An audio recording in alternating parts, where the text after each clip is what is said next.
Halo guys, kembali lagi bersama kami di channel Pulang Nonton. Pada kesempatan ini kami bawakan sebuah reka film yang berjudul The Oz, film yang dirilis pada tahun 2020. Film ini berkisahkan mengenai sekelompok pasukan Belanda yang bertugas di Indonesia pada saat masa Revolusi Nasional Indonesia. Jadi seperti apa perjalanan mereka? Jangan lupa siapkan kopi, gorengan, dan udutnya dan tonton video yang satu ini.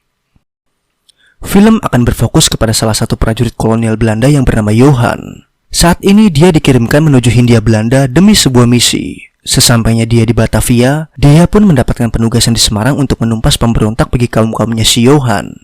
Dan sesampainya dia di Kem Macan Liar Semarang, dia pun diberikan sebuah tugas untuk berpatroli setiap hari dan meyakinkan warga lokal agar jangan takut kepada mereka. Dan dalam perjalanan itu juga, ada beberapa warga yang masih menerima keberadaan mereka dengan sangat hangat, sampai mereka pun diberikan kelapa untuk melepas dahaga. Sesudah itu, Johan bersama prajurit lainnya ditugaskan untuk menjaga rumah salah satu pejabat kolonial yang tidak jauh dari desa itu. Dan di dalam rumah itu, terdapat banyak benda peninggalan Jepang yang tidak terpakai. Akhirnya, mereka semua memutuskan bermalam di sana. Dan keesokan harinya, Johan dikejutkan dengan seseorang anak yang meminta paksa untuk bertemu dengan para prajurit. Johan pun segera menuju lokasi anak itu dan segera mencari tahu apa yang terjadi. Rupanya, rumah dari salah satu warga yang ramah terhadap pasukan Belanda dibakar habis oleh salah satu pemberontak. Tak lupa sang tuan rumah pun dibuat tidur selamanya dengan cara yang di luar nalar.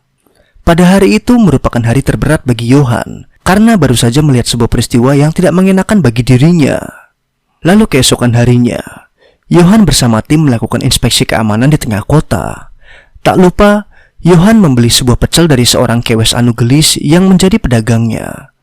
Akan tetapi sang bapak dengan judesnya mengusir si kewes tersebut dan membuat Johan menjadi kurang mood.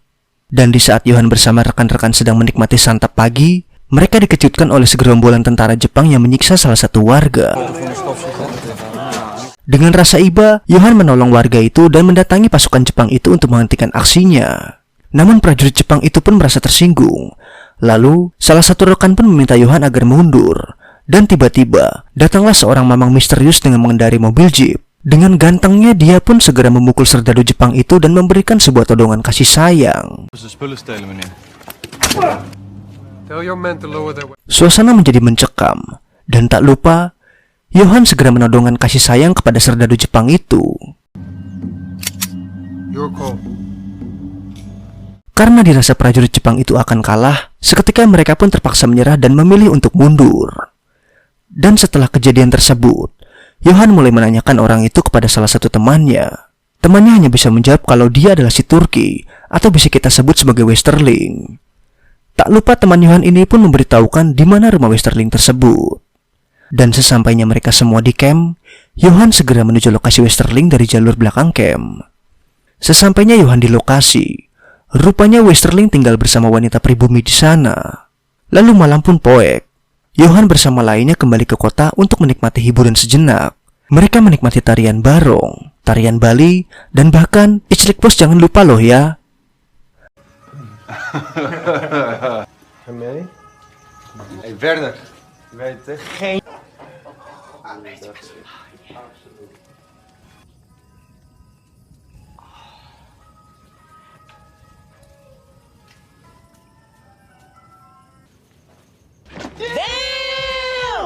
Lalu keesokan harinya, Johan bersama prajurit lainnya ditugaskan ke sebuah desa untuk patroli dan propaganda. Dan yang menjadi pimpinan mereka saat itu adalah Kopral Kulen. Ya, inilah babenguknya. Dan beberapa saat kemudian, operasi pun digelar. Mereka menanyakan keberadaan para pemberontak versi mereka kepada setiap warga lokal. Namun, warga tersebut memang tidak mengetahui mereka di mana. Dan di malam harinya, mereka memutuskan bersinggah sejenak di desa itu. Lalu keesokan harinya, mereka melanjutkan kembali untuk berpatroli. Sawah demi sawah, hutan demi hutan mereka jamah. Kondisi saat itu masih tergolong kondusif karena belum ada kekacauan. Dan sesampainya mereka di pinggiran sungai, mereka memutuskan untuk menyeberangi sungai itu. Namun, Johan menolak karena sangat rawan adanya serangan. Akan tetapi Kopral Kulen tetap bersikukuh untuk melewati sungai itu. Debat singkat sempat terjadi. Namun, karena perseteruan itu dihalangi oleh salah satu rekan, Dengan disiplin militer, akhirnya mereka semua menyeberangi sungai itu. Tiba-tiba terjadilah. Seketika suasana menjadi panik. Mereka bingung arah serangan tersebut.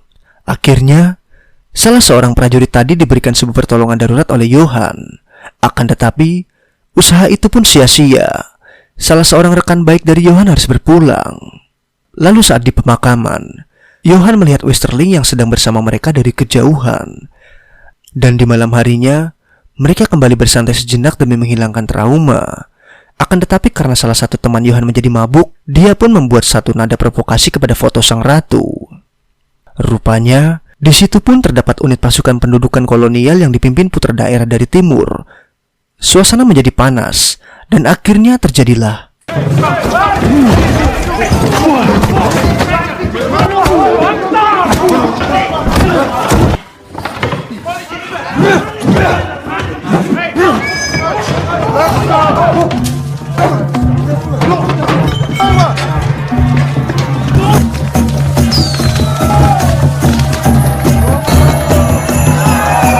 Lalu keesokan harinya, ketika Johan sedang duduk di camp, mereka semua mendapatkan kabar heboh bahwa seorang pemberontak bagi mereka sudah ditangkap.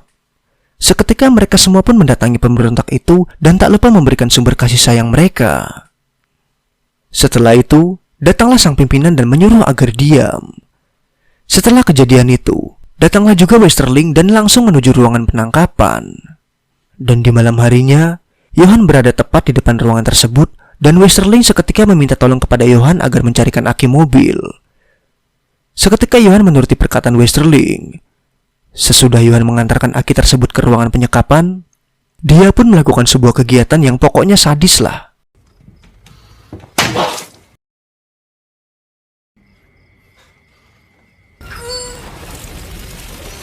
Serdalu yang kamu tembak apa yang ingin ku tahu dan selamat teman-temanmu.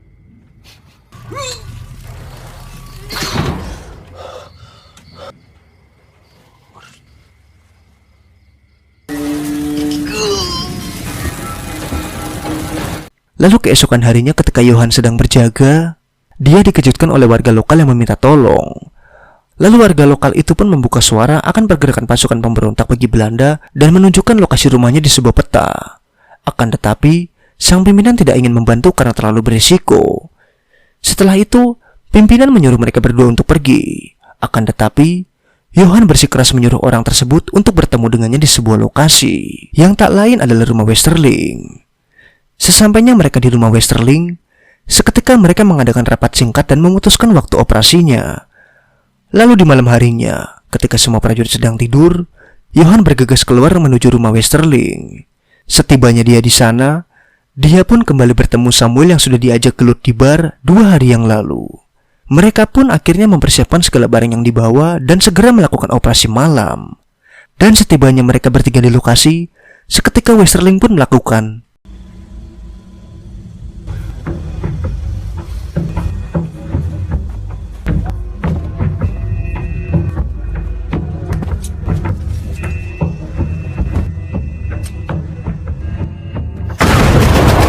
Setelah rumah itu diledakkan, Johan dan Samuel pun segera bergerak. Mereka pun akhirnya berhasil meringkus semua yang ada di sana dan berhasil menyelamatkan anak dari seorang warga lokal tadi. Namun, ketika salah satu musuh mendekat, Johan segera melakukan serangan pertamanya. Lalu di keesokan harinya, Johan bersama temannya ditugaskan untuk melepaskan sang tawanan. Dan setibanya mereka di hamparan rumput yang luas, Johan segera meminta tawanan tersebut untuk lari.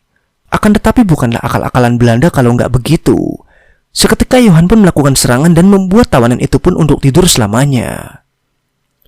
Lalu di siang harinya, Johan diajak oleh Westerling ke sebuah hutan. Seketika hubungan mereka pun perlahan-lahan terjalan bersatu karena satu tujuan. Dan tiba-tiba, Johan dikejutkan oleh rombongan orang bersenjata di sana. Akan tetapi, rupanya mereka adalah telek sandi milik si Turki itu. Setelah operasi tersebut, mereka berdua pun ke sebuah kafe di tengah kota. Tak lupa, Westerling menyebut dirinya sebagai pahlawan lokal karena keberaniannya dalam membantu warga lokal. Sampai warga lokal pun menyebut dia sebagai Ratu Adil. Akan tetapi, julukan itu hanyalah sebuah pujian bagi mereka yang menjadi londok ireng. Dan di malam harinya, Johan mengawal Westerling ke sebuah pesta. Di sana pula mereka bertemu dengan pejabat militer kolonial dan beberapa pejabat yang ada di sana. Dan dari pertemuan itu juga, Westerling diminta oleh salah satu pejabat untuk membentuk sebuah kesatuan elit tentara kerajaan Belanda. Waktu demi waktu, hari demi hari, pasukan itu pun dibentuk dan dilatih sebaik mungkin. Westerling merekrut beberapa anggota dari kemah macan liar. Dia pun juga merekrut Samuel dan beberapa anggota pribuminya. Dan di suatu malam, Johan dipanggil Westerling di ruangannya. Dia pun diberikan tugas khusus untuk menangkap salah satu rekan Johan yang menjadi pengkhianat. Setelah itu, Johan, Samuel, dan Westerling pergi ke satu tempat. Dan sesampainya mereka di sebuah landasan udara, mereka bertemu dengan salah satu pejabat militer dari Belanda. Lalu sesudah pertemuan itu, rupanya semua unit Westerling diminta untuk ke Sulawesi. Dan keesokan harinya, mereka segera ke Sulawesi dengan menaiki kapal laut. Lalu sesampainya mereka di Sulawesi Selatan, mereka pun bermalam sejenak di sebuah bangunan tua di sana. Dan keesokan harinya, operasi berdarah haram itu pun dilakukan. Semua warga yang ada seketika diminta untuk berkumpul di satu tempat. Dan seketika, Westerling sudah duduk di kursinya. Dan dia pun melakukan Puang Side.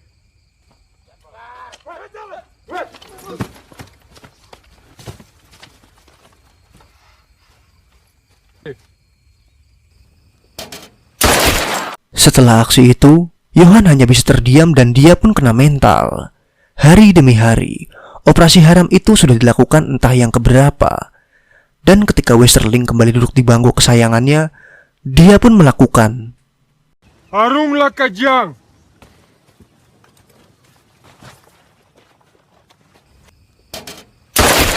Dan ketika Westerling memanggil 4 bersaudara, dia meminta Johan dan rekannya untuk menjadi eksekutor. Seketika mereka juga melakukan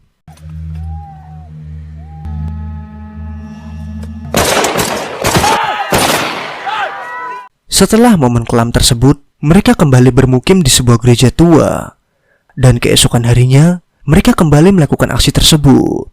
Sampai ketika salah seorang dipanggil Westerling, dia mengaku bukan orang yang dimaksud. Dan ketika si Turki itu hendak menembak, datanglah Johan dan segera meminta penyelidikan dahulu. Akan tetapi, Westerling tetap ngotot ingin menghabisi pria itu. Namun Johan tetap membela. Seketika Johan pun dibuat tidur sementara oleh temannya.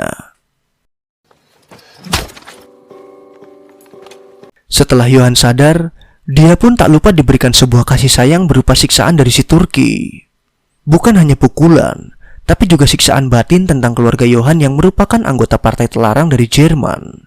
Dan setelah itu, Westerling memberikan toleransi untuk Johan dengan kabur ke pantai dekat sana.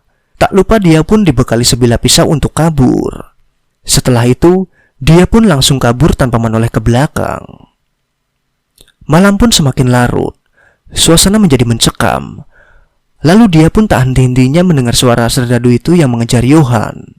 Dan ketika salah seorang serdadu sedang lengah, maka terjadilah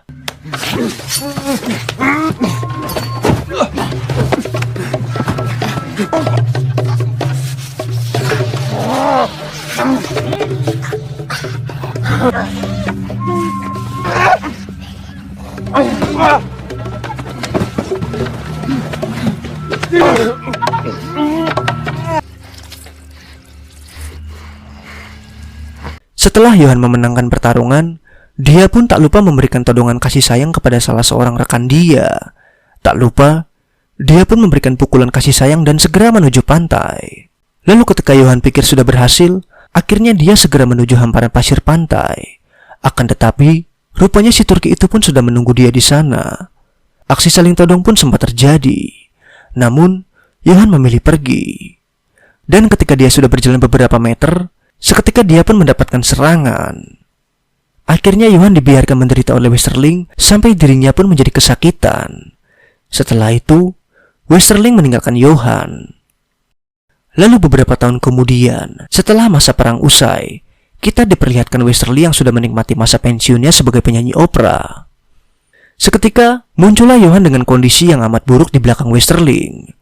Tanpa pikir panjang, Johan pun melakukan sebuah tembakan kasih sayang kepada si Turki sampai dia pun tak berdaya. Johan menyakiti Westerling dengan cara yang sama pada beberapa tahun yang lalu saat Westerling menyakiti Johan.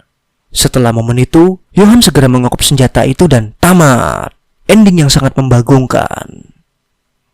Oke guys, terima kasih untuk para sobat pulang nonton yang setia menonton pulang nonton. Jangan lupa untuk mengklik like, subscribe, dan komen kalau ada yang mau curhat atau memberikan kritik dan sarannya, karena itu sangat membangun dan sangat membantu bagi pergerakan channel ini. Oke guys, jangan lupa juga share ke teman lainnya yang saat ini sedang galau ataupun yang sedang diputus cinta, biar bisa terhibur dengan adanya video ini ya.